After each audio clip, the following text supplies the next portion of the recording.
Localisation par lidar. Alors, un lidar, c'est un télémètre laser qui retourne des distances suivant certaines directions. Alors, on a un robot qui est équipé d'un lidar, et qui signifie Light Radar, de type Okuyo. Alors, un Okuyo retourne à chaque instant d'échantillonnage 512 distances suivant 512 différentes directions. Il se promène dans une pièce rectangulaire, et on sait que cette pièce est rectangulaire, mais on ne connaît ni sa longueur, ni sa largeur.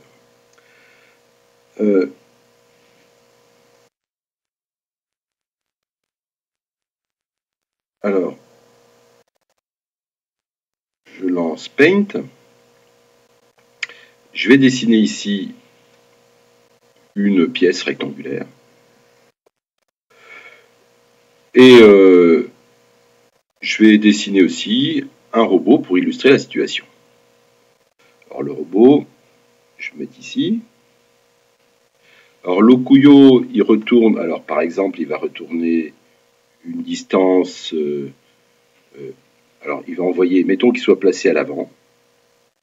Il va être capable de retourner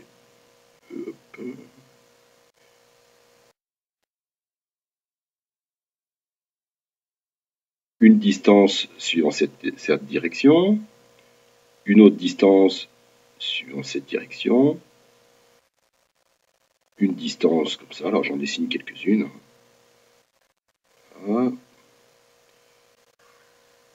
Bon, et il balaye. Suivant là où il est passé, il va balayer. Alors en général, il ne fait pas 360 degrés, il fait autour de 180 degrés. Alors ça dépend comment on le positionne sur le robot. En tout cas, ces distances, elles vont être exprimées dans le repère du robot. Ce qui signifie que on connaît ces points-là, les coordonnées de ces points que je suis en train de dessiner en bleu, dans le repère du robot. Et à partir de ça, sachant que cette pièce est rectangulaire, on doit retrouver la position du robot. Alors là-dedans, le problème vient du fait qu'il y a des outliers. Alors les outliers, je vais par exemple les dessiner ici en orange. Alors ici, un outlier, c'est par exemple s'il y a un obstacle qui est là, ou un autre obstacle qui est là, il ne va pas jusqu'au bout forcément. Voilà, certains, mais du fait des échos multiples, on peut aussi, si par exemple on a un miroir, on peut aussi avoir un retour qui est plus grand. Alors par exemple, ici, il y a une fenêtre qui n'a pas été cartographiée, il passe à travers la fenêtre et il va percuter à ce niveau-là. Il y a plein de raisons pour le fait qu'il y ait des outliers. Alors bien évidemment, nous, on va se positionner dans le repère du robot. Alors le repère du robot, comment je vais pouvoir le dessiner? Je vais essayer de le dessiner ici, en bleu. Et voilà, le repère du robot. Hop.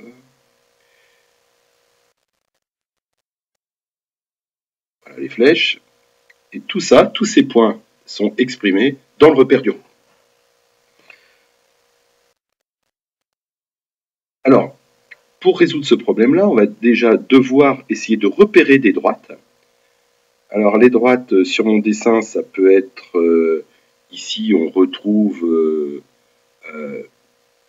alors, à travers ces points que j'ai dessinés, on peut deviner une certaine droite, là, par exemple. Ici aussi, avec ces trois points, ces deux points, là, on a du mal à deviner une deuxième droite. Et ici, on ne pourra pas, mais en tout cas, on va essayer de repérer des droites. Et pour repérer des droites avec des points, on va utiliser la méthode des moindres carrés. Donc ça, c'est l'objectif de cette première question. Donc, je vais considérer un certain nombre de points, A1, AN, de R2, qui sont censés appartenir à la même droite.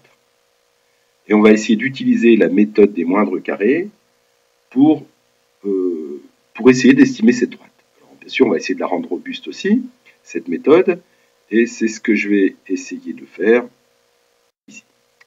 Alors, avant peut-être de rentrer dans... je vais quand même essayer de rappeler comment on modélise une droite.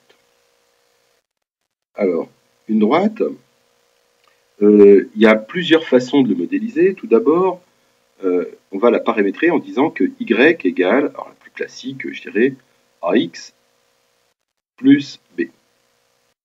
Alors ça, c'est ce qu'on appelle la forme explicite. Les paramètres de cette droite, c'est a et b. Si je connais a et b, je connais la droite. Une autre possibilité de modéliser une droite, c'est une forme qu'on appelle une forme standard. Donc c'est ax plus by plus c égale 0. Donc ça, c'est bon, ça se ressemble tout ça. Mais ici, les paramètres, c'est a et b. On avait donc deux paramètres. Et ici, on se retrouve avec trois paramètres a, b, c. Donc quel est l'intérêt de l'une plutôt que l'autre? Ici, bien évidemment, le nombre de degrés de liberté d'une droite, c'est 2. Donc ici, on a deux paramètres. En revanche, on a des singularités. Par exemple, on ne peut pas représenter une droite verticale, puisque la pente, ici représentée par A, serait égale à l'infini. Donc on ne peut pas représenter toutes les droites, on a des singularités.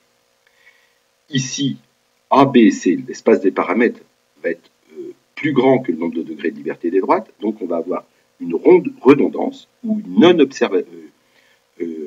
on va avoir des paramètres non identifiables. En revanche, on n'aura pas de singularité et on sera capable de représenter toutes les droites. Alors, pas de singularité, ça signifie quoi? Ça signifie qu'on a une continuité, ce qu'on n'avait pas là. C'est-à-dire que si jamais j'ai représenté une droite avec A, B et C, si je bouge un petit peu A, un petit peu B, un petit peu C, ben ça revient à bouger un petit peu la droite. Donc nous, ces deux formes, elles ne vont pas forcément nous intéresser dans notre problème. On va plutôt essayer de représenter les droites sous une forme qu'on appelle la forme normale, avec d'autres paramètres, x cosinus alpha plus y sin alpha est égal à la distance, est égal à une distance. Alors, comment essayer de comprendre ce qu'on est en train de décrire ici? Alors, je vais essayer de faire un petit dessin. Ici, j'ai toujours mes axes, avec ici xy, x, y, et bon, je vais essayer de représenter là-dedans une droite. Alors, la droite, je vais la représenter ici. Voilà la droite que j'essaye de représenter. Alors là-dedans, je vais essayer de prendre un vecteur, alors, que je vais prendre perpendiculaire ici. Et ce vecteur, il va être unitaire et il va correspondre à cos alpha sin alpha. Et ce que je suis en train ici, alors peut-être ce qui est ici, là, cet écart qui est là, voilà, cette distance qui est là, j'appelle la distance D. Donc si vous voulez maintenant, une droite peut être caractérisée à la fois par un vecteur cos alpha, sin alpha, où alpha correspond bien évidemment à cet angle-là. Donc à la fois par alpha et à la fois par d. Avec ce système-là, j'aurai donc que deux paramètres, alpha et d, à la place de 3 ou de 2 ici. Par contre, je serai capable de représenter toutes les droites. Le problème qui vient avec cette représentation qu'on appelle normale, c'est qu'on va avoir un problème d'estimation non linéaire. En effet, ici, on arrivait de façon linéaire à retrouver A et B ou A, B et C, tandis qu'ici, on a une dépendance. On va avoir une dépendance non linéaire du fait du cos alpha et sin alpha. Alors, bon, je vais donc faire un mélange des deux. Si jamais je divise tout le monde par alpha, je vais obtenir ici Alors, x fois cos alpha sur d, plus y sin alpha sur d égale 1. Alors en faisant ça, bien sûr, je ne pourrais pas représenter toutes les droites parce que je ne peux pas m'autoriser une droite qui aura une distance nulle par rapport à mon origine. Mais bon, on verra que dans l'application qui est demandée, puisque les distances sont mesurées par le télémètre sont jamais nulles, puisque le robot ne se trouve pas sur le bord de la piscine, dans ce cas-là, on aura ce problème de singularité ne va pas se produire. Alors, dans les paramètres, celui-là, je vais l'appeler P1. Celui-là, je vais l'appeler P2.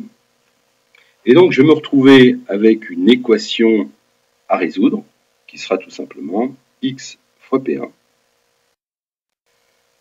plus y fois P2 égale 1. C'est à nouveau une équation linéaire en P1 et P2. Je vais être capable donc de calculer P1 et P2, par exemple par une méthode linéaire de type moindre carré, et j'en déduirai le alpha et le d. Dans mon problème, j'ai n points. Alors le premier, ça va être x1, y1, alors je les connais ces points, et je veux faire passer une droite par tous ces points. x2, y2, etc. Et c'est cela qui vont me permettre de trouver P1 et P2, puis après d'en déduire alpha et d. Alors la première équation me donne bien évidemment x1, P1, puisque je dois passer par le premier point, plus y1, P2, égale 1. J'ai donc, qui me dit tout simplement, ma droite doit passer par ce point-là. Enfin, la deuxième me donne x2, P1, plus y2, P2, égale 1, etc. Ce qui me dit que je dois passer par le deuxième, puis le troisième. Bien évidemment, je vais avoir un système de n équations avec deux inconnus qui sont P1 et P2. Je vais le mettre entre accolades. Alors maintenant, sous forme matricielle. Ça se traduit par, si je réécris ces équations sous forme matricielle, je vais avoir une matrice qui va contenir x1, y1, x2, y2, etc. Jusqu'à xn, yn.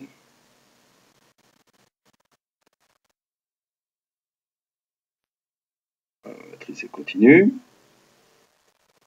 Et voilà. Alors le tout multiplié par mes inconnus P1, P2. Et ça doit me donner un vecteur qui ne contient que des 1, 1, etc. 1. Alors, à partir du moment où j'ai un système linéaire qui a plus d'équations que d'inconnus, je peux appliquer la formule des moindres carrés ou l'inverse généralisé. Alors, on va voir ça tout de suite. Alors, cette matrice que je connais, je vais l'appeler A. Et ce vecteur-là, que je connais, alors je peux l'appeler B, contient que des 1. Et la formule des moindres carrés me dit que le vecteur que je ne connais pas, P, ben P est égal à A-1 fois B. Or, ce A-1, puisque ma matrice est rectangulaire, j'applique la formule de l'inverse généralisée ou des moindres carrés, A transpose fois A moins 1. Alors, cette matrice-là, elle va être carrée, dans notre cas, elle va être 2, 2, et multipliée par A transpose,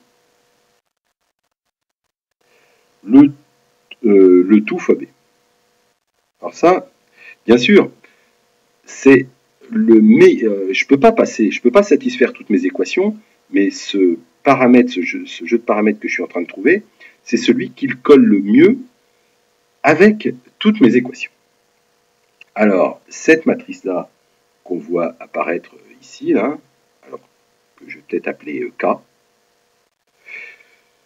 c'est l'inverse généralisé. Alors, de cette façon-là, donc j'ai donc cet estimé P qui va me permettre, je le rappelle, de retrouver, grâce à ces formules-là, alpha et D. Alors, je rappelle ces équations. Alors, je rappelle ici que P1, alors je connais P, maintenant P1 n'est plus une inconnue. P1, c'est égal à cos alpha sur D. Et je rappelle que P2, c'est égal à sin alpha sur D. En isolant D, j'en déduis en fonction de P. J'en déduis que D, ça va être égal à 1 sur la norme de P. Et enfin, j'en déduis que alpha, l'angle alpha, c'est égal à l'argument, donc l'angle que forme P. Alors on va l'obtenir sous MATLAB grâce à la formule, enfin grâce à ce qu'on appelle l'arc tangente à deux arguments, arc tangente 2 de PY, enfin PY, P2 et PX. Bon, là, c'est vrai que j'aurais dû les appeler, je vais les appeler comme il faut. Donc, P2, attention, l'argument est inversé. Dans la fonction arc tangente, il faut commencer par le Y, puis ensuite le X. Donc voilà, j'ai ma droite qui me permet de coller au maximum au sens des moindres carrés avec mes mesures qui en fait forment la matrice A. On va vérifier comment ça se passe sous MATLAB. Alors pour ça, je vais faire un nouveau script, file new script, que je vais appeler file save as. Je vais appeler lidar. Enregistrer. Oui. Voilà. Alors, pour cela, je vais prendre un certain nombre de points. Par exemple, n égale... Peut-être, je vais commencer par 2 points. On va modifier ça après. Je vais prendre un alpha qui vaut, par exemple, pi sur 3. C'est la pente, enfin l'angle que forme ma droite. Je vais prendre une distance à 0. Alors, je vais peut-être les appeler V. V comme vrai. Donc le vrai qu'il va falloir retrouver. Ensuite, je vais prendre une distance D vrai qui vaut par exemple 3. Puis là-dedans, je vais prendre un point. Alors je vais prendre xi. Alors mes points xi, je vais les mettre dans un vecteur que j'appelle xi, dont les composantes vont former les coordonnées, les abscisses de tous mes points. Alors pour ça, je vais les prendre au hasard. Alors je vais prendre au hasard rand n pour dire n comme normal, qui me prend un vecteur gaussien d'écart donc de variance 1. Alors ici, je le prends avec n lignes, c'est-à-dire ici 2 et une colonne.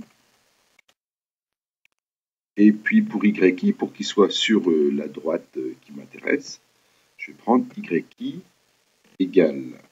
Alors, normalement, bon, je me souviens, je le mets en commentaire ici, je me souviens que je vais avoir quelque chose du type cos alpha x, cos alpha x.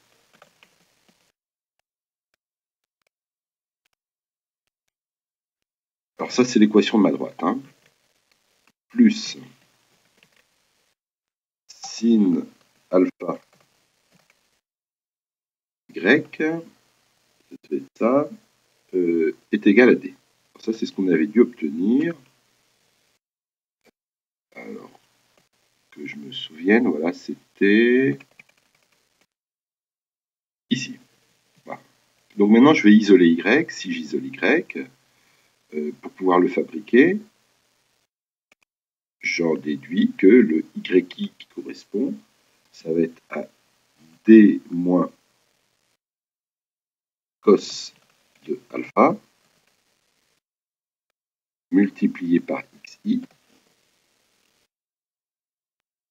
le tout divisé par sin alpha.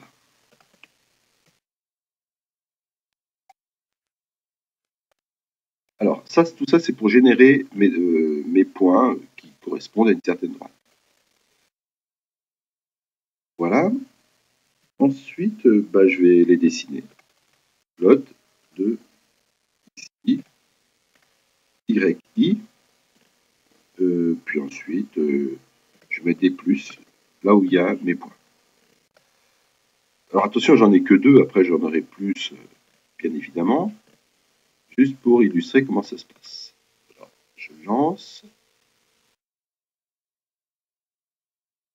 Ah, il me met une erreur. Alors, quelle erreur?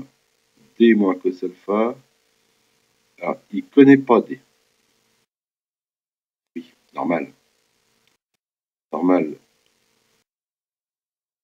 c'est D vrai, cos alpha vrai, sin alpha vrai. Je le relance. Là, il me trace un point, et l'angle qui doit correspondre, ça ne se voit peut-être pas forcément, ça correspond à pi sur 3. Oui, parce que là, je ne suis pas complètement normé. Voilà. Alors, si jamais j'avais pris, par exemple, 200, je lance.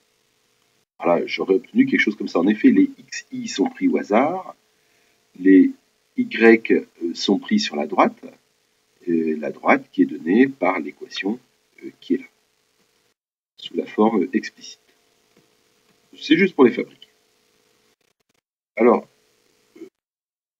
bon, je continue, je vais essayer d'obtenir, de retrouver uniquement à partir des XI, YI, je vais essayer d'estimer D vrai et alpha vrai. Alors pour cela, comment je vais procéder? Je vais tout mettre les XI et les YI dans une matrice.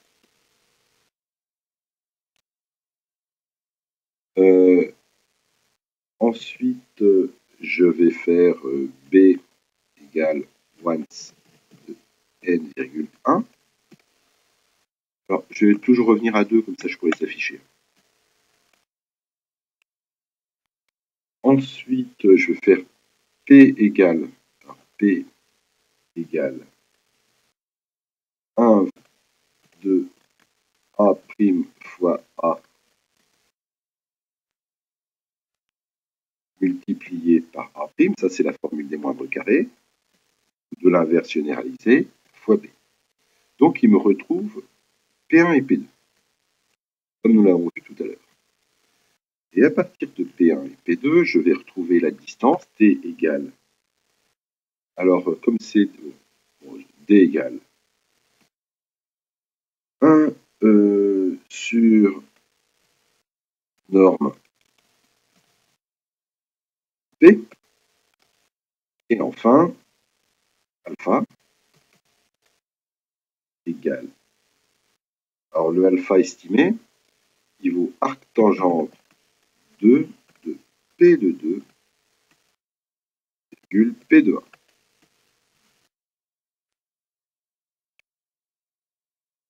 Alors, ici, il n'est pas content parce qu'il me dit que dans ce cas-là, il préfère utiliser, alors c'est A, bon, il préfère, qui signifie exactement la même chose. Mais il préfère ça parce que dans les algorithmes internes, c'est plus rapide en général de résoudre un système linéaire que d'inverser une matrice. Bon, ici, elle est 2, 2, ça change strictement rien. Alors, ici, il est... Bon, je les affiche. Voyons voir ce que ça donne. Est-ce qu'il a réussi? Je reviens là. Donc, il retrouve D égale 3 et alpha égale 1,04.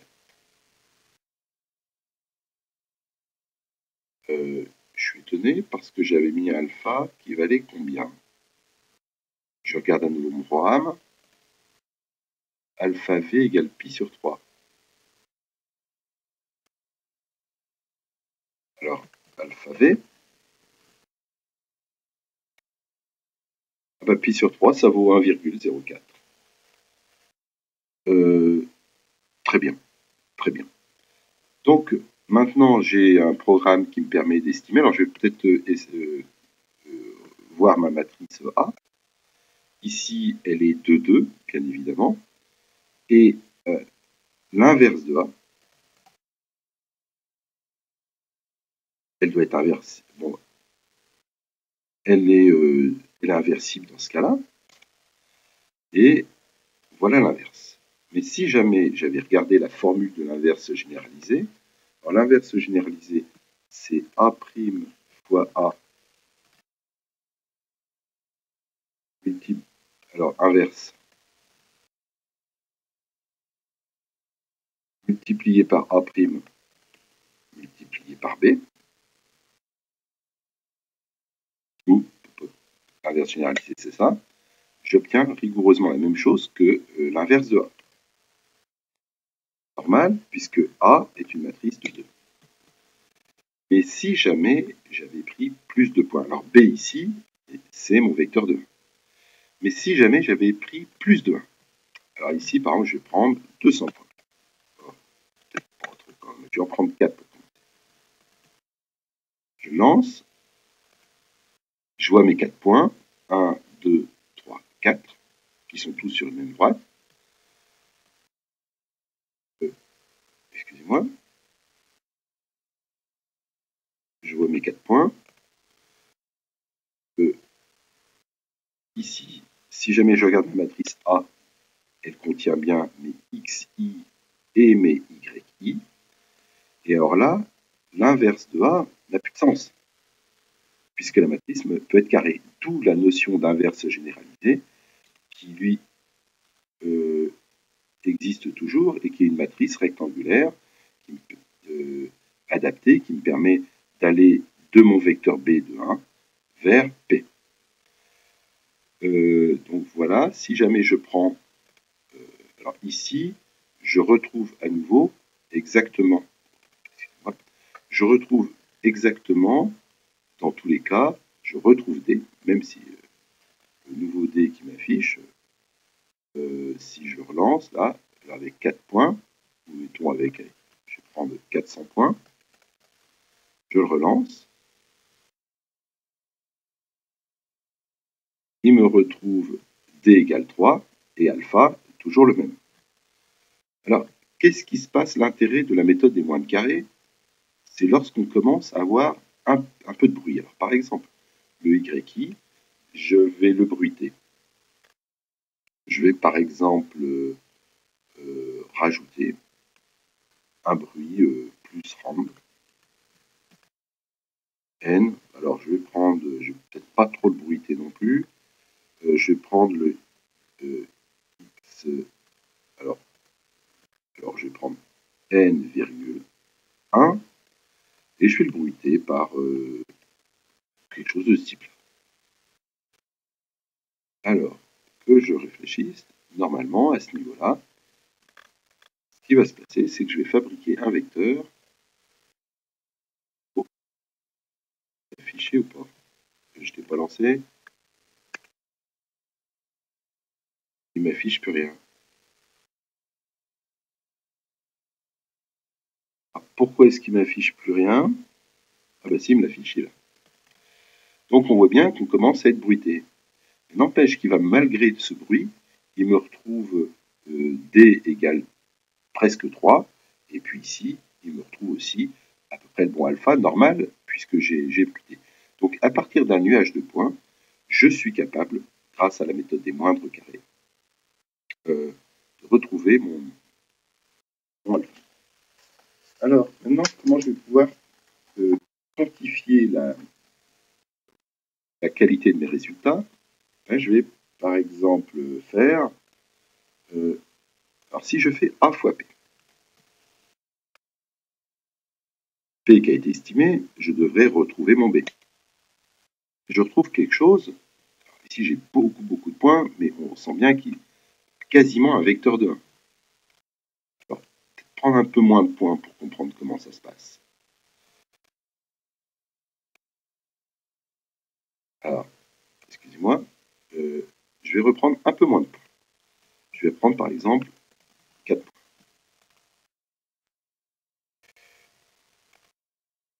Alors, je ferme cette fenêtre, il va me la recréer. Donc, j'ai pris 4 points. Un là, et 2 là. Et alors, si je regarde mon programme MATLAB, il me sort, bien sûr, D et alpha, et je vais regarder A fois P. Là, c'est presque un vecteur de 1 qui est proche de B, qui lui est un vrai vecteur de 1, normal, puisque je suis censé avoir A fois P à peu près égal à B.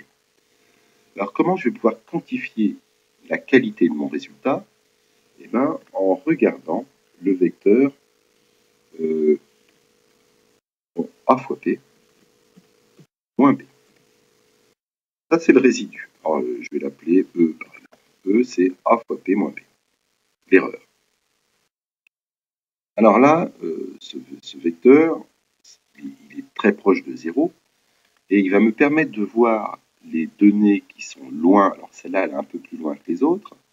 Celles qui sont loin de mon résultat, et celles qui sont proches. Ça veut dire que la première donnée, elle est très bonne, la deuxième est bien moins bonne, et les deux dernières sont à peu près correctes.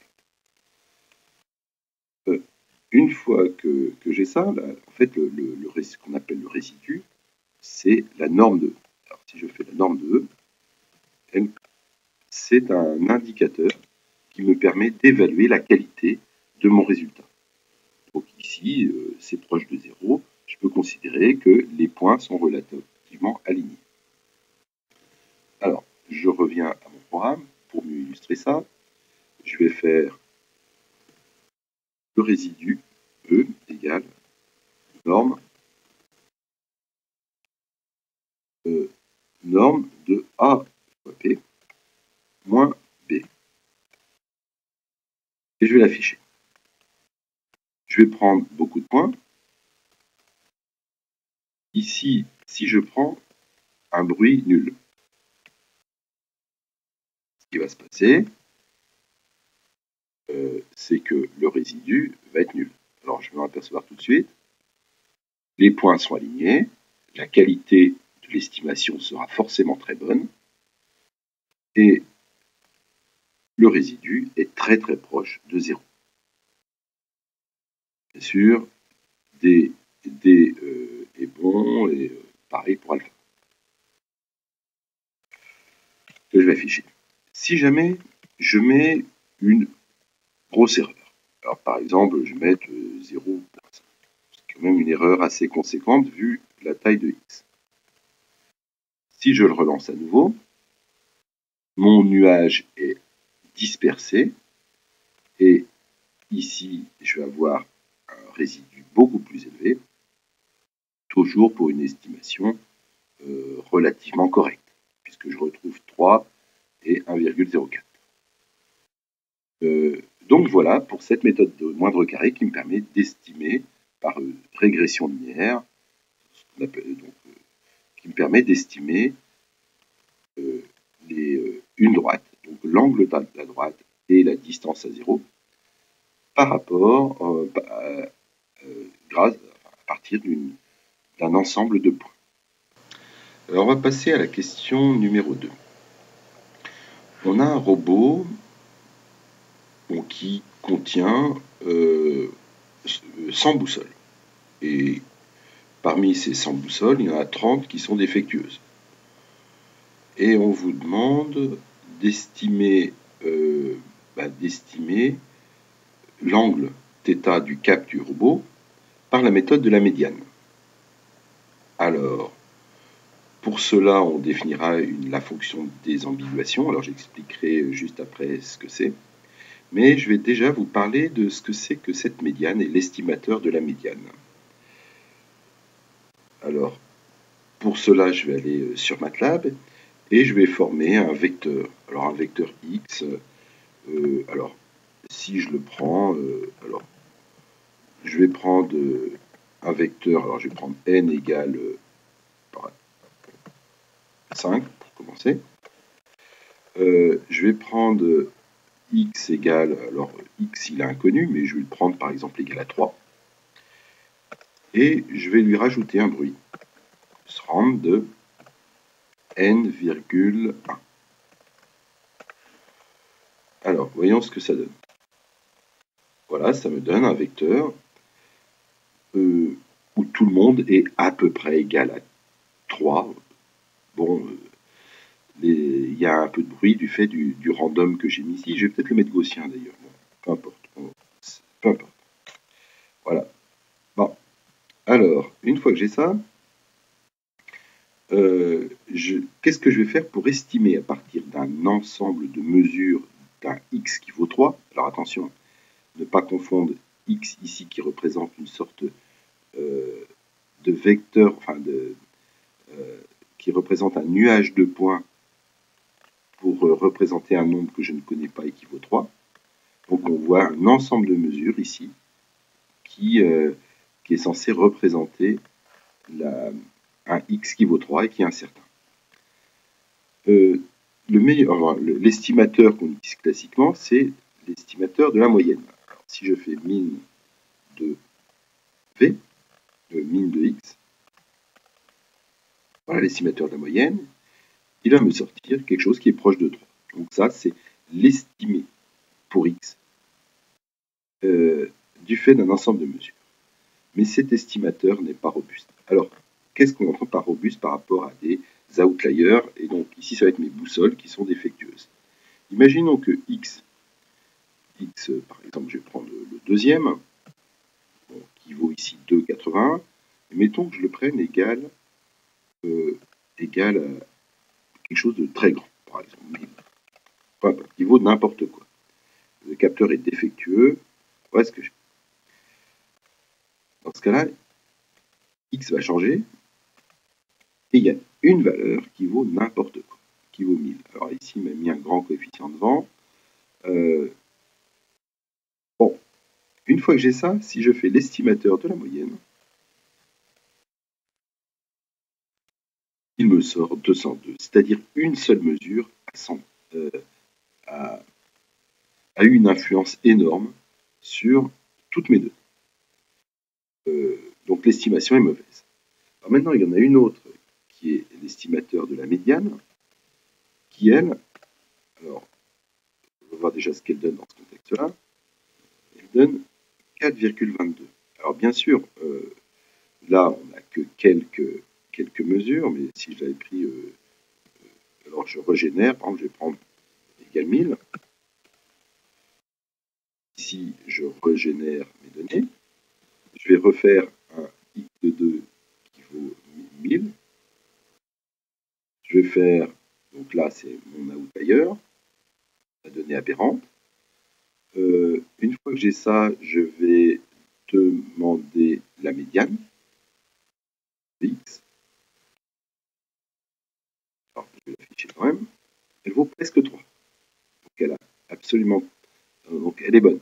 Si jamais je fais la moyenne, elle a déjà une erreur de 1. Alors, sur 1000 mesures, là, on est presque égal à 3. Et ici, on a une erreur de 1. Et elle aurait été amplifiée si, par exemple, j'avais pris un x2 égale 10 000, alors même encore plus grand, hein, pour montrer l'influence. La moyenne 102, alors que la médiane, toujours à peu près égale à 3. Donc, comment fonctionne l'estimateur de la médiane? je reviens ici, et je vais prendre, je vais représenter ici une droite, qui correspond à la droite des réels, avec ici le 0, et ici mon 3. Alors, là-dedans, je vais avoir des mesures autour de 3, comme ça. Hop, et bon, je vais représenter un peu n'importe comment. Et là-dedans, la moyenne revient à prendre le barycentre de ces valeurs-là. Alors, si tout se passe bien, ce barycentre, alors le barycentre ici va se trouver autour de 3, par exemple. Voilà le barycentre. Alors, en ce qui concerne la médiane, elle va prendre le nombre. Alors, le nombre, il va se trouver aussi autour d'ici, parce qu'on n'a pas d'outlier. Il va prendre le nombre qui est tel qu'il y a autant de données à gauche qu'à droite. Ça, c'est la médiane. C'est-à-dire, elle sépare les données avec autant d'éléments à gauche qu'à droite. Alors, si maintenant, imaginons que j'ai une donnée aberrante, par exemple ici, une mesure qui vaut n'importe quoi. Alors, si jamais je prends, comme tout à l'heure, le barycentre il va être très influencé par celui-là. Et le barycentre va se trouver loin du jeu de mesures. Donc, une seule mesure arrive à modifier tous les autres. En ce qui concerne la médiane, si j'essaye d'avoir autant d'éléments à gauche qu'à droite, je me retrouve donc 4 à gauche, 3 à droite, je vais encore me trouver là. C'est-à-dire que je vais être très peu sensible à des données aberrantes. L'estimateur de la médiane est utilisé dans un contexte où on sait qu'on va avoir des capteurs défectueux. Alors, maintenant je vais faire pareil avec des angles. Imaginons que j'ai mon robot. Alors, mon robot qui a des boussoles. Alors, je vais dessiner un robot ici.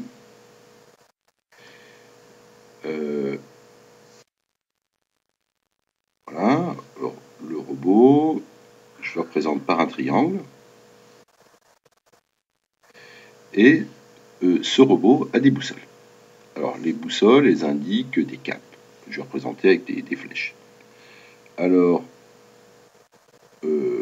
mettons que le nord soit en vrai dans cette direction-là. Bon.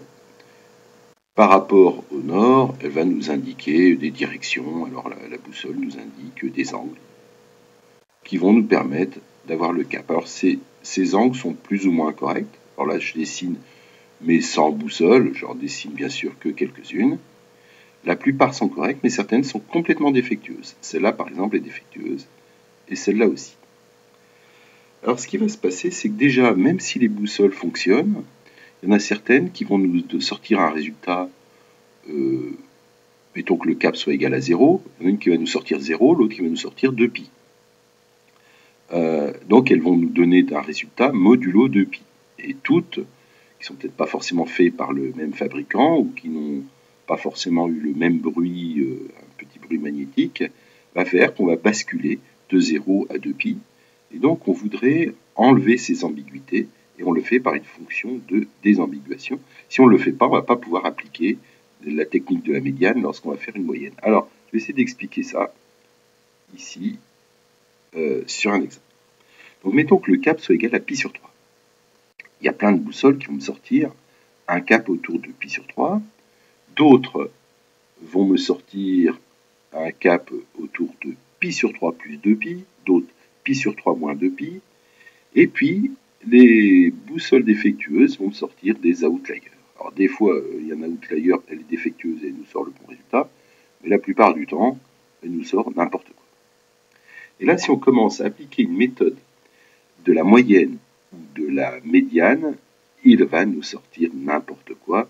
Il n'y a pas cette structure, il n'y a pas de structure cohérente dans l'espace des angles. Donc, pour cela, on définit une fonction de désambiguation qui va ici s'appeler f, qui est proposée dans l'énoncé, et elle est donnée ici. À θ, elle a ceci cos θ, sin θ. Donc on part de R et on se retrouve dans R2. Alors c'est exactement ce qui se passe lorsque, avec les quaternions, on a trois angles avec des ambiguïtés, les angles de verre, et on passe dans un espace de 4 dimensions. Donc il arrive souvent qu'on passe d'un espace de faible, de plus grande dimension, donc on va vers un espace de plus grande dimension, pour éliminer ces singularités. Donc deux angles sont équivalents, deux angles équivalents doivent se retrouver, doivent avoir la même image. Alors ce qui se passe dans notre exemple, on va reprendre cette même fonction, et on va, ces angles que vous voyez ici vont se retrouver sur le cercle. Alors cela et cela se retrouvent au même endroit, ils se retrouvent dans cette zone-là. Les outliers, ils se retrouvent un peu partout, et je dois pouvoir essayer d'appliquer la médiane. Alors, comment appliquer la médiane ici? On a toujours une structure fermée. En revanche, on va avoir nos sinus. Alors, si j'essaye de représenter les sinus de tous ces angles, alors les sinus, ils vont se retrouver tous ici. Voilà. Et celui de l'outlier qui est là, il se retrouve par chance ici. L'autre se retrouve là. En tout cas, si je fais la médiane de tous les sinus, et pareil, je vais faire pareil pour les cosinus. Les cosinus vont se retrouver là. Celui-là va se retrouver là. Celui-là va se retrouver là. Si je fais la médiane de tous les sinus, je vais bien évidemment avoir quelque chose ici. Et pour ici, je vais avoir ça. Donc, à partir du sinus, donc à partir des médianes des sinus et des cosinus, je vais être capable de retrouver, donc je vais prendre l'angle correspondant, et l'angle correspondant à ce sinus et ce cosinus va me donner un vecteur qui est ici. Et ce cap-là va être une moyenne robuste par rapport à des outliers, une moyenne, enfin une estimation robuste par rapport à toutes mes boussoles. Alors je vais essayer de faire ça en pratique sous MATLAB. Alors je vais reprendre mon programme, je vais commenter tout ça puisque je vais revenir après. Alors, comment? Et bon, je continue ce bout de programme. Alors, je vais prendre déjà un vecteur alpha qui est formé. Alors, je vais prendre n égale 5 pour commencer. Je vais prendre un alpha qui vaut, toujours, je vais prendre pi sur 3. Hein, pi sur 3. Bon, c'est la vraie valeur que je ne connais pas, que je devrais estimer. Et je vais lui rajouter un bruit gaussien. Prendre normal de n,1. Là, il me sort un vecteur de alpha censé représenter ce alpha qui vaut 5.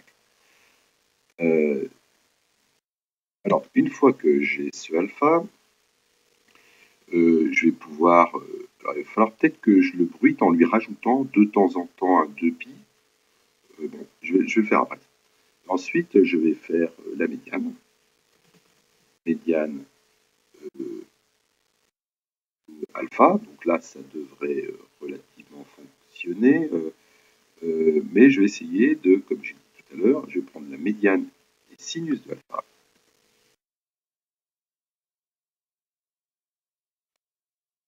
Et je vais prendre la médiane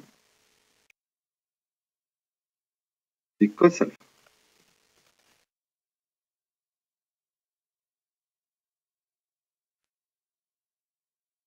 Voilà. Une fois que j'ai fait ça, bien sûr, il va me générer un vecteur des sinus de alpha, puisqu'alpha est un vecteur. Il va prendre la médiane. Ensuite, je vais retrouver l'angle. Je vais prendre l'arctangente 2 de cette quantité-là. Et ça, je vais l'appeler, par exemple, alpha médiane. Voilà, j'appelle M comme médiane. Et ça va être une estimation, c'est le vecteur noir que j'avais dessiné ici. Donc on calcule la médiane des sinus, la médiane des cosinus, et il va me reconstituer cet angle-là. Alors, voyons voir ce que ça donne sous MATLAB. Je vais le lancer. Et alors, j'ai lancé. Si je regarde alpha, est bien de dimension 5, avec des vecteurs qui tournent autour de 1. Si maintenant, alors là j'ai peut-être mis un bruit assez fort quand même, hein. Si maintenant je regarde la, alors c'était le alpha m, qui me sort 0,77, bon, c'est autour de, bien sûr autour de pi sur 3, mais c'est pi sur 3, ça doit être autour de 1. Je reviens là, et je vais quand même peut-être prendre un bruit un peu moins significatif. Alors, je vais prendre plus de mesures pour me rendre compte, 500 mesures.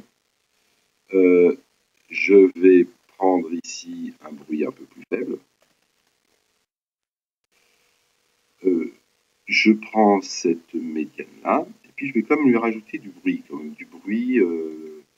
avant de faire le alpha. Je vais lui rajouter de temps en temps 2π. Alors comment faire pour rajouter 2π?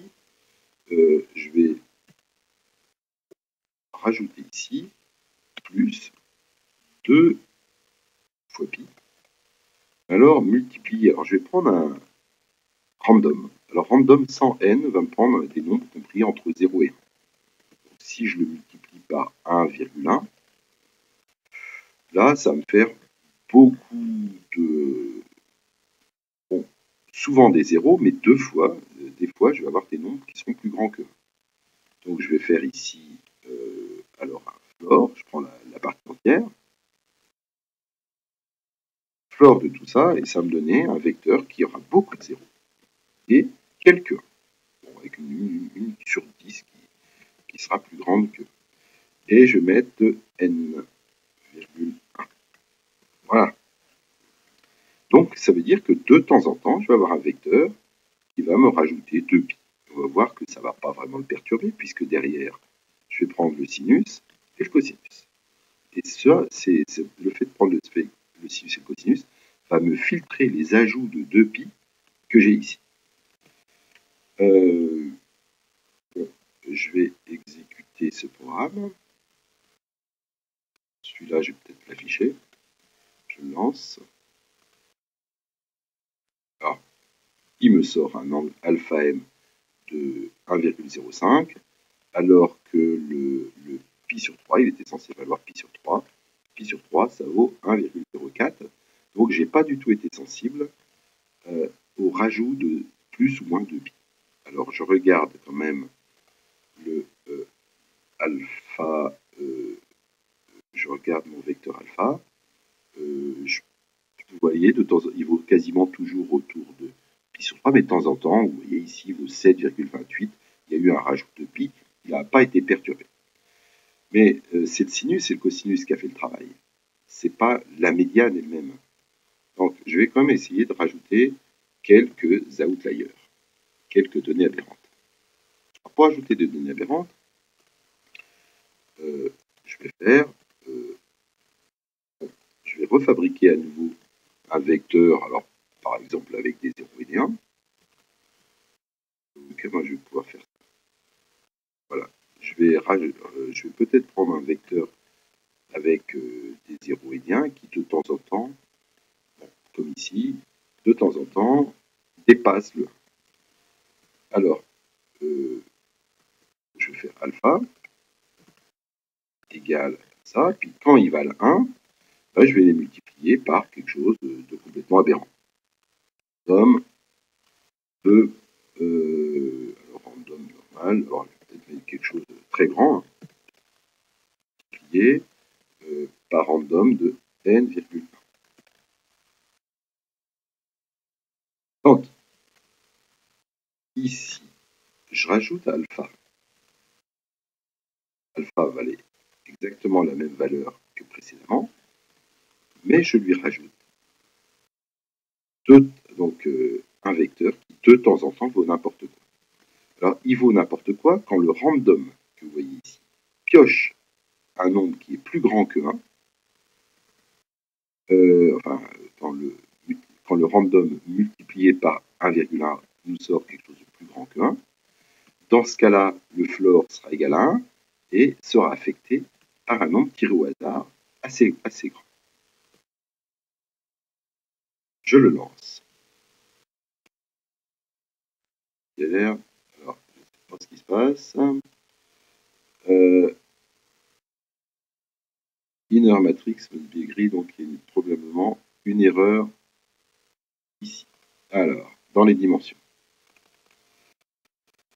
Alors, alpha plus floor, alors ça doit être point multiplié parce que c'est multiplié composante par composante.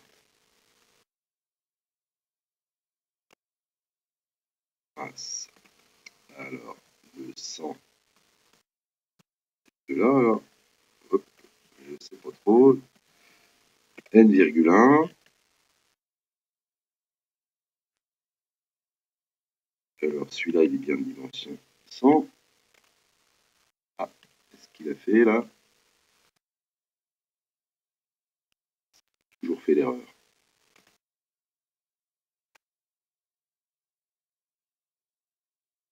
Donc, il n'y a plus d'erreur. Et il me sort, alors je vais regarder la valeur de alpha m, il me sort 1,05, ce qui est proche de ce qui était demandé. Donc, il faudrait presque, pour bien se rendre compte de ce qui s'est passé, il faudrait presque pouvoir les tracer. Donc, pour pouvoir les tracer, je vais rentrer ici un alpha. Alors, je vais faire un plot de cos alpha m, ou plutôt alpha, sin de alpha, et je vais mettre, par exemple, avec des plus.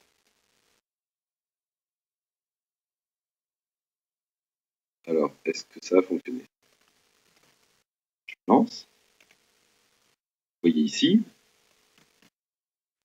on a nos angles qui ont été tirés au hasard, ils sont à peu près tous cohérents. Et ici, de temps en temps, on a des outliers, donc des boussoles défectueuses. On a une concentration, bien évidemment, ici. Et le alpha en question, le alpha M, la médiane, va donc nous retrouver quelque chose à ce niveau-là. Voilà pour l'estimateur de la médiane.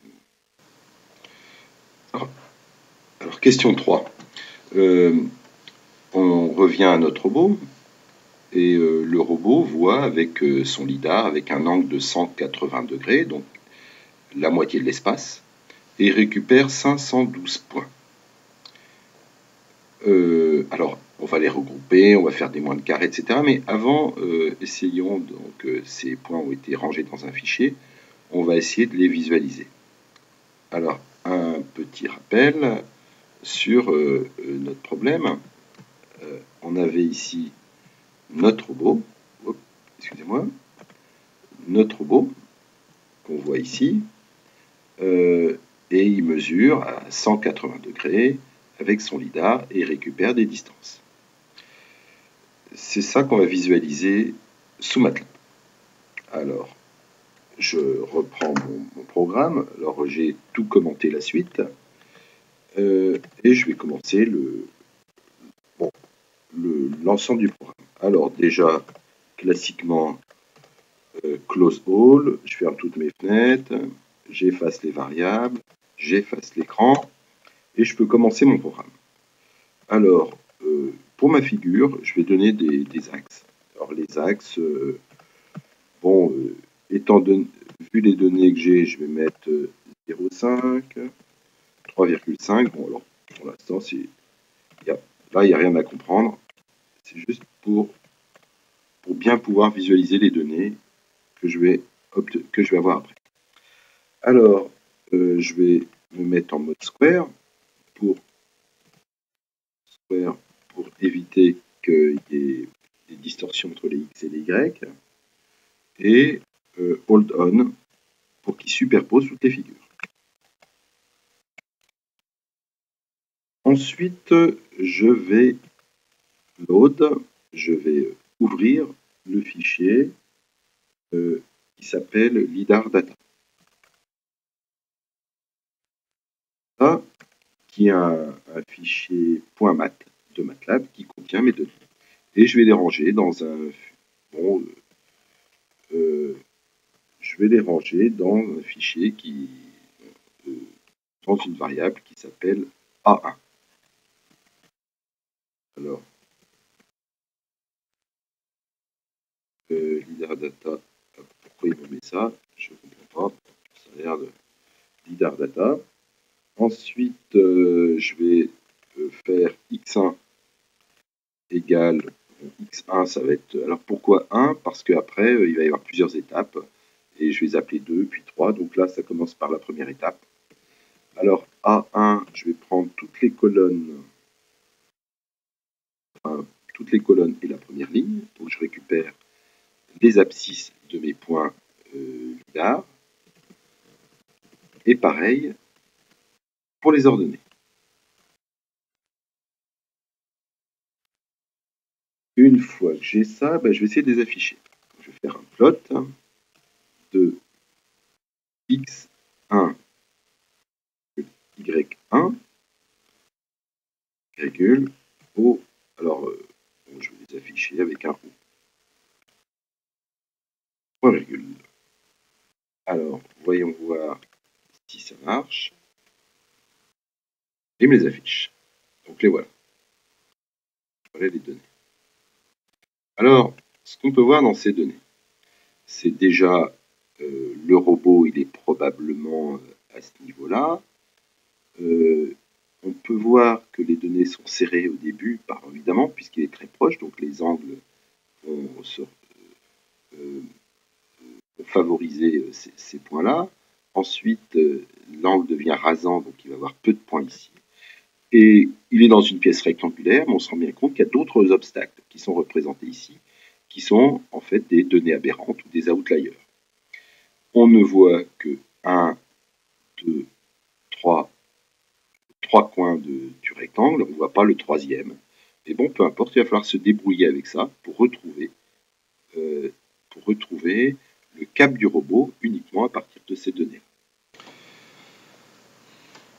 Alors, voilà les données du lidar obtenues par le robot. On peut voir ici, l'idée, ce qui est proposé dans l'énoncé,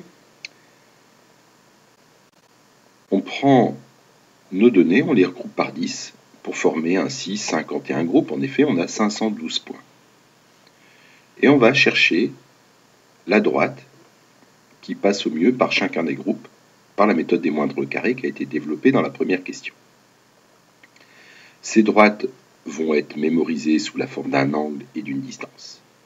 Alors ce couple alpha-d, c'est un point d'un espace qu'on appelle l'espace de Hopf, qu'on voit ici. Et chaque point correspond à une droite. On va ainsi former des alignements. Alors, je vais donc reprendre ce dessin-là. On a ici, je vais les regrouper par groupe de 10. Alors par exemple, je prends ce groupe de 10, puis ce groupe de 10. Alors ce groupe de 10 là, 8. On voit bien qu'il ne va pas correspondre à un bon alignement, alors qu'ici on a un bon alignement. Alors, on va bien sûr, ça va correspondre à un vecteur. Et à une distance par rapport à 0. Distance par rapport à 0. Voilà. Bon, pareil, ici, on va avoir des groupes de 10 cohérents et des groupes de 10 un peu moins cohérents. Surtout s'ils se mettent à cheval entre des groupes comme ça, par exemple. On peut avoir un groupe de 10 qui n'est pas du tout cohérent. Alors, comment est-ce qu'on va voir ça? On va voir ça avec le résidu. Donc, chaque groupe de 10, par exemple celui-là, va être associé à un alpha et à une distance petit d, qu'on va trouver par la méthode des moindres carrés, et on va qualifier la qualité par le résidu. On va avoir ainsi sélectionner les bons couples d alpha, et à partir de tous ces alignements, on va essayer de retrouver notre orientation, le cap du robot. Alors, je vais programmer tout ça sous MATLAB. On a donc ici, je vais prendre des alignements de 10, comme c'est proposé dans l'énoncé. Je vais mettre n égale 10.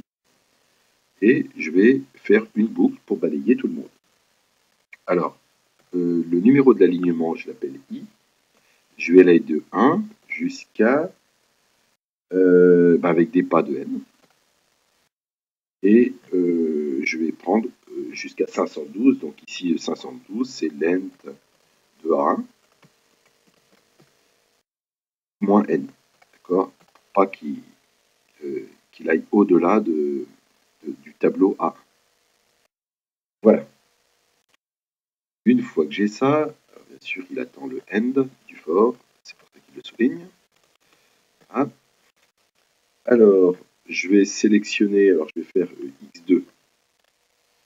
X2, ça va être mes groupes d'alignement. Alors là, c'est pour ça que je les indique par 2. Ça va être X1, mais je vais uniquement prendre les éléments qui vont de I jusqu'à, je vais en prendre je vais en prendre juste le nombre qu'il faut, c'est-à-dire N. Donc ça va, je vais aller jusqu'à I plus N moins 1.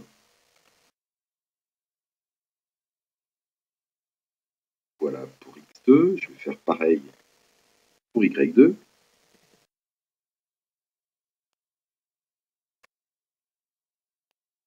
Donc, j'en prends aussi 10.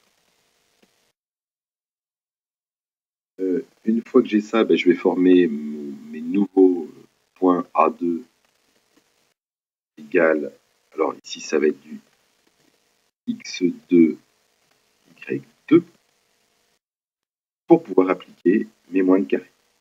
Alors appliquer mes moins de carré, je vais recopier ce qui m'avait intéressé l'autre fois. Donc ça, je l'élimine, la génération, je les élimine. Voilà, j'en suis là. Ça va être mon A2. Et je vais reprendre tout ça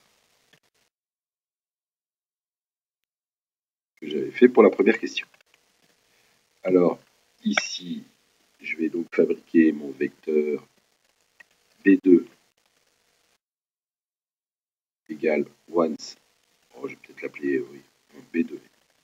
Ensuite, je peux dire P qui vaut A2 prime fois A2, A2, B2. Voilà pour mon estimation P.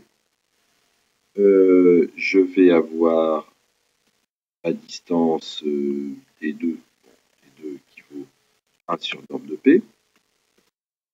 Je vais avoir alpha 2 qui vaut arc tangente de P2, P1. Voilà. Et je vais commencer à regarder le résidu. Alors, si jamais la norme du résidu est faible. Alors, faible, ça veut dire que alors ça va être lié évidemment à la précision de mon lidar.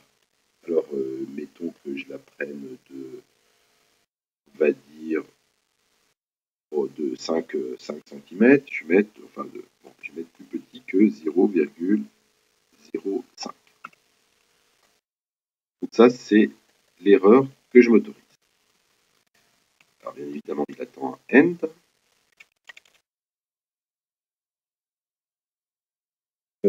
Dans ce cas-là, je vais déjà l'afficher. Vérifier qu'il me représente uniquement des bons alignements, qui correspondent bien à des droites, des points bien alignés. X2, Y2. Alors, je vais mettre des plus, couleur magenta. Et enfin, je vais mettre ici, voilà, je vais commencer par ça. Il sélectionne, il met les affiches. Je lance. Une erreur. Alors, ici, CA bien évidemment, lui il veut du A2. Voilà.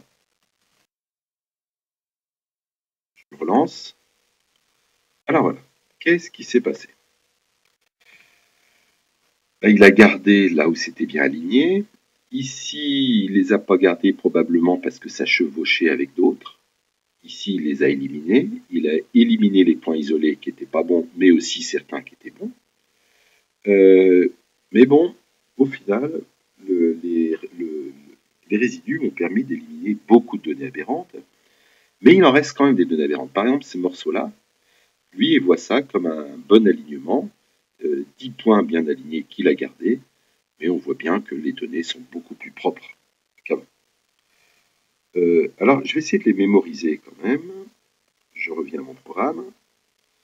Je vais les mémoriser pour la suite. Je vais mettre, par exemple, ici, je vais mémoriser les alphas, je vais les mémoriser dans alpha 3, qui vaut au début qui est vide. Puis, je vais mémoriser D3 pour mes distances, vide aussi. Et lorsque ils ont été sélectionnés, donc coloriés en magenta, je vais mettre D3 égale D3 point virgule D2. Donc voilà, je le stocke comme dans une liste. Je vais faire pareil pour alpha 3. Égale alpha 3 point virgule alpha 2. Alors, bon, alpha 2 c'est un scalaire, ici c'est bien évidemment une liste que je vais réutiliser par la suite, qui concerne donc mes alignements. Alors ici, souligne, il n'est pas content, parce que d'un point de vue mémoire, il y a mieux à faire, mais bon, pour nous, on va se satisfaire de ça.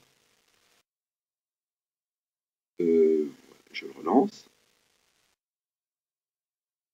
Il me redessine à nouveau, et je vais voir ici mon alpha 3 contient tous les angles pour mes droites. Alors, il y en a qui vous correspondent au mur de gauche, au mur de face, d'autres au mur à droite.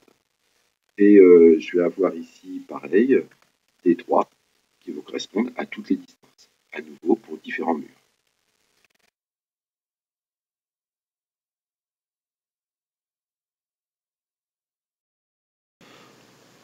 On se retrouve donc avec un vecteur alpha 3 qui contient des angles de droite associés à un mur, ou à un autre mur, ou encore donc à un des 4 murs, plus des données aberrantes.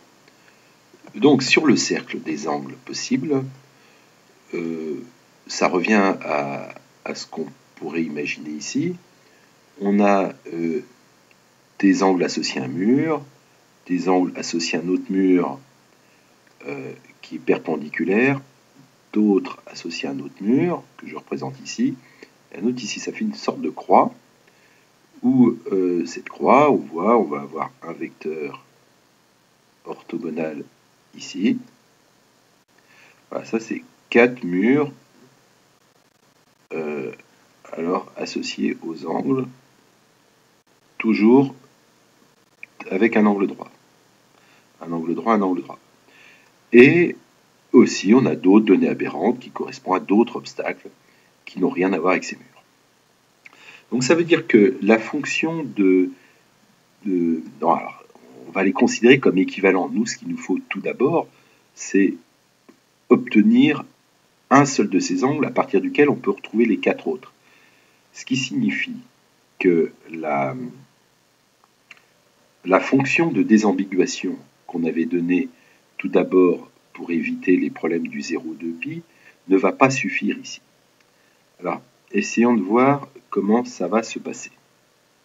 On a, on va dire que dans notre contexte, un angle, alors, un angle alpha 2, ou on va dire alpha 2, est équivalent à alpha 1, donc des angles pour des alignements, si et seulement si il existe cas tel que alpha 2 est égal à alpha 1 plus k pi sur 2. K pi sur 2. Voilà, c'est-à-dire à un quart de tour près. Alors ça, bon, c'est équivalent. Alors, je vais tout multiplier par 4. 4 alpha 1 est égal à 4 alpha 2. Bon, peu importe, alpha 2. Excusez-moi. Je vais écrire ça proprement. 4 alpha 2 est égal à 4 alpha 1 plus 2κ. Alors, il est intéressant ce 2κ parce que je vais pouvoir me ramener, écrire ça, c'est équivalent à dire que alors pour pouvoir me débarrasser du k, je vais écrire ça de la façon suivante. Le cosinus de 4 alpha 2 est égal au cosinus de 4 alpha 1. Et de même, le sinus de 4 alpha 2, ici c'est un 2, est égal à cosinus au sinus de 4 alpha 1. Je rappelle que deux angles sont égaux avec plus ou moins de κ si leur cosinus et leur sinus sont égaux. C'est-à-dire que la fonction de désambiguation qu'on va avoir, ça va être, c'est-à-dire à l'angle alpha, je vais associer cosinus. Alors je vais prendre le cosinus de 4 alpha, sinus de 4 alpha. Voilà. De cette façon-là, alors je reviens donc à mon programme MATLAB pour implémenter cette fonction et je me retrouve avec, je vais pouvoir utiliser ce qu'on avait fait. Alors ici, je rappelle qu'on avait utilisé, je reprends cette fonction-là, puis je dis que le alpha 3, alors le alpha 3 avec la médiane, donc, au niveau de l'estimateur, je vais multiplier par 4 alpha. 4 alpha. Alors ici, bien évidemment, je vais prendre le alpha 3. Alpha 3. Et je prends l'arc tangente 2. Et pour avoir un représentant, un des représentants, je vais, comme ici, je l'ai multiplié par 4, je vais le diviser par 4. Voilà. Donc voilà, je vais obtenir un représentant de ces 4 murs.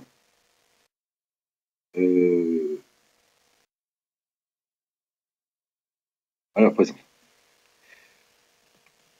Je lance le programme. Et je retourne ici.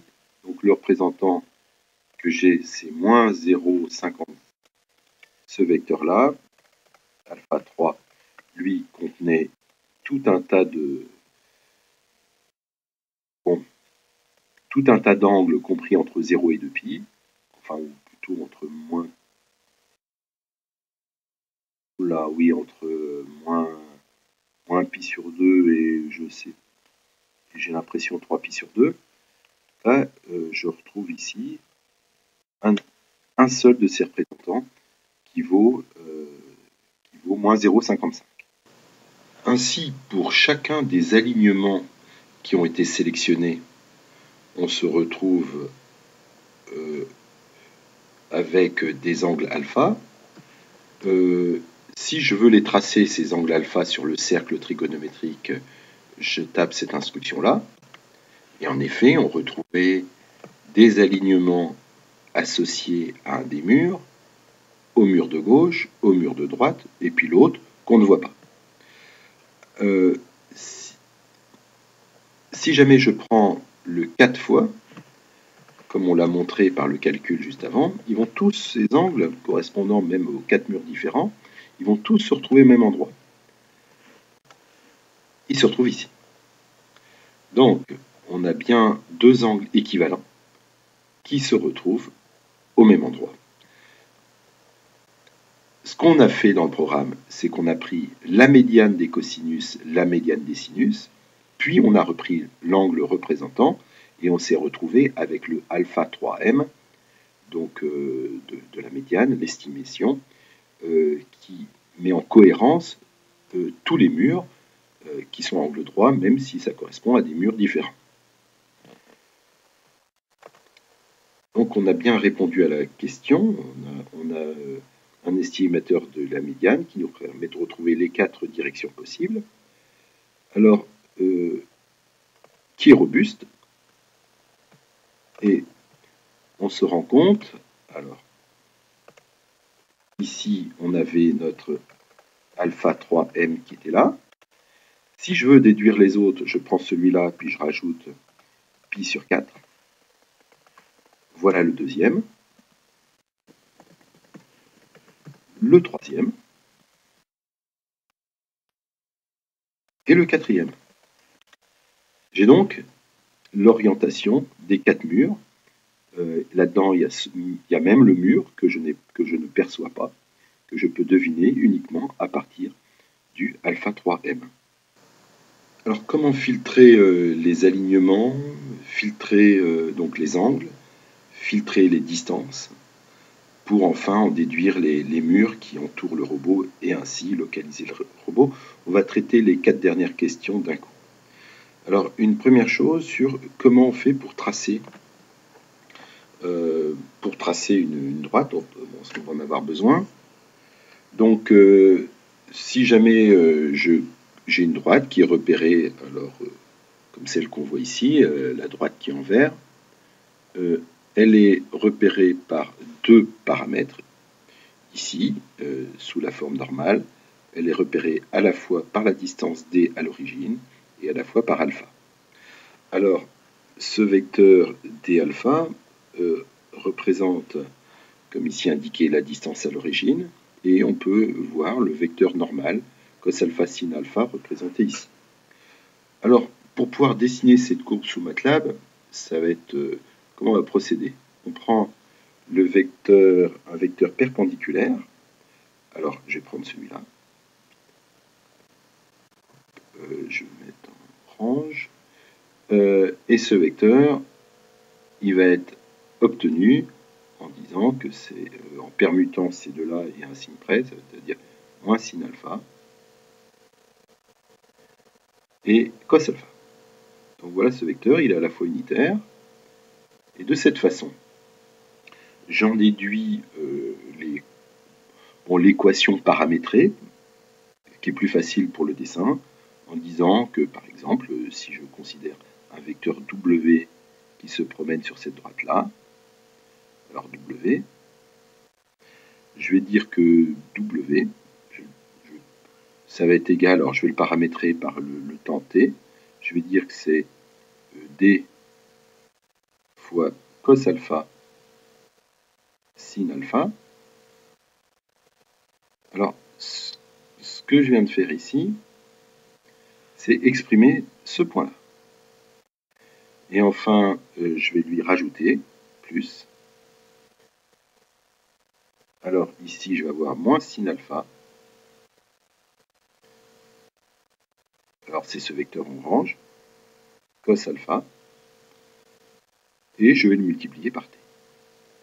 Donc quand t va varier, mon W va décrire cette droite-là. Et je vais pouvoir utiliser cette équation-là pour le tracer.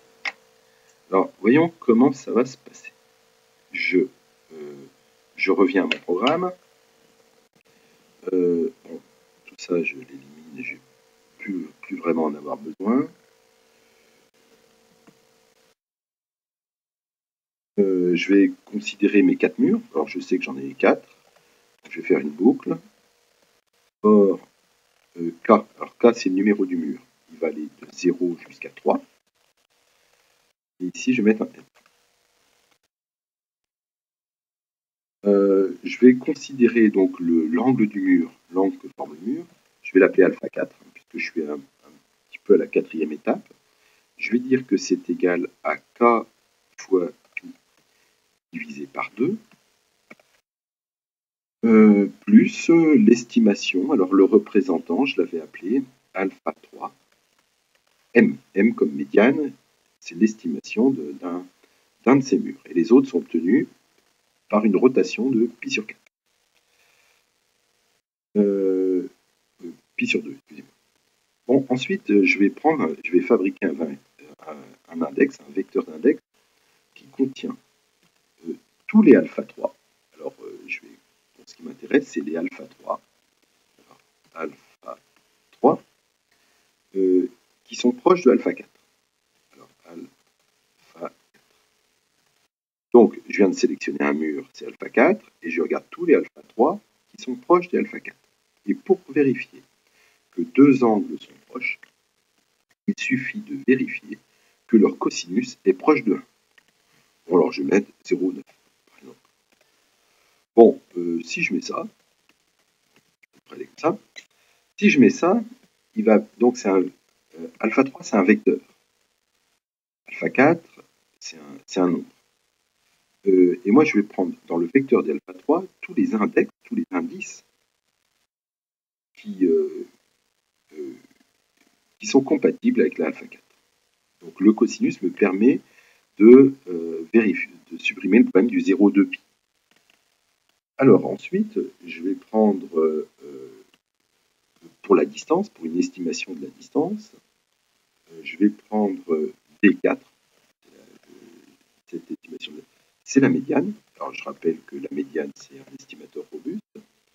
Et je vais prendre toutes les distances qui étaient rangées dans D3, et je vais prendre le sous-vecteur de D3, des distances D3, qui sont compatibles avec mon angle alpha 4. Or, I, c'est le vecteur d'index qui a été défini au-dessus. Voilà. Donc là, j'espère avoir les distances compatibles avec le mur numéro K. Ensuite, je vais essayer de le tracer, comme je l'avais dit précédemment ici. Je vais tracer, une fois que je connais la distance et l'angle, en utilisant cette équation-là. Donc c'est ce que je vais faire. Je vais écrire ici W égale, alors ça va être un vecteur qui va contenir 2 points pour le tracer, donc ça va être T4, la distance que je viens de calculer, multiplié par, alors ici, je vais prendre, comme on l'a vu ici, cosinus et le sinus, multiplié par la distance. Alors, cosinus, alors moi c'est alpha 4, l'angle du mur, sinus de alpha 4, et ici, je vais devoir multiplier, alors comme je vais considérer 2 points, je vais prendre le 1 et 1. Alors on va voir juste après pourquoi. Ensuite, plus, je mets 3 petits points du fait du retour à la ligne, pour avoir une ligne trop longue, et ici, je vais réécrire le deuxième vecteur, donc ici c'est moins sin alpha cos alpha fois t, moins sin alpha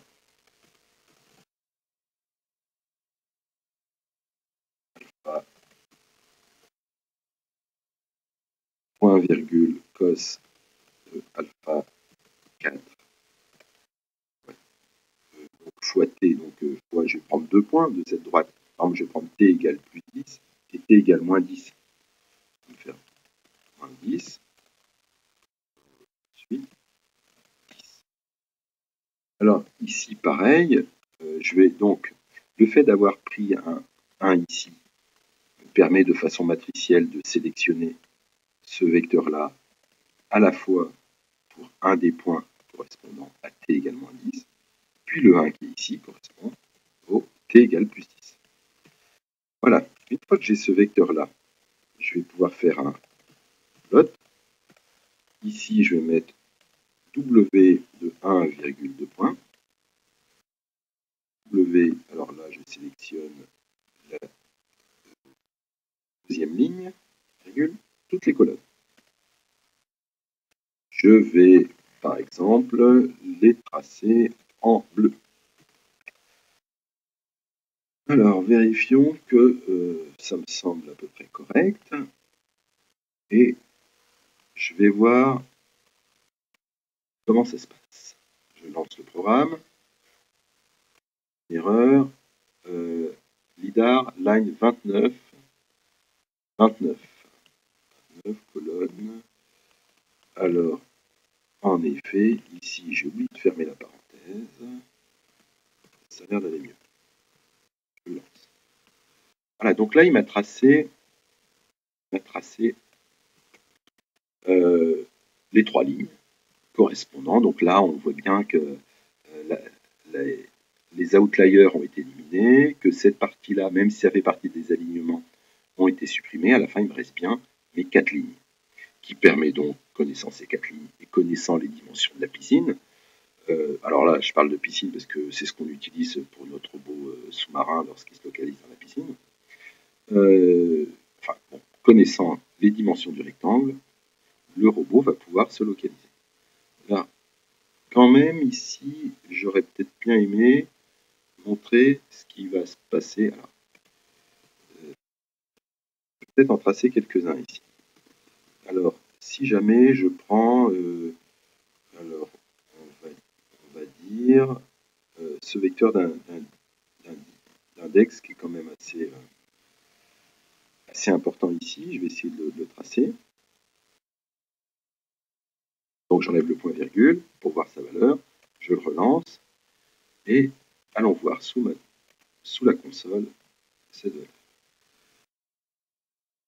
Alors ici, il me détecte un index avec que des zéros. Ça veut dire que personne ne vérifie la contrainte du mur numéro 4. Ça, c'est tous ceux qui vérifient la contrainte du mur numéro 3.